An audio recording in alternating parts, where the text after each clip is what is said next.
మామూలు సోడా కాదు, నిమ్మకాయ సోడా కావాలి. కొంచెం ఉప్పు వేయి చెప్తా. సరిపోదు, ఇంకోటి చెప్తా.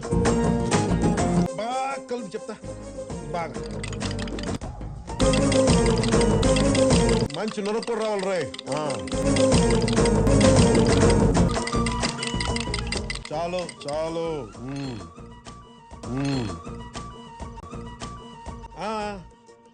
లోపల నుంచి మా వాడు ఒకడు వస్తాడు, ఆడి కోసం.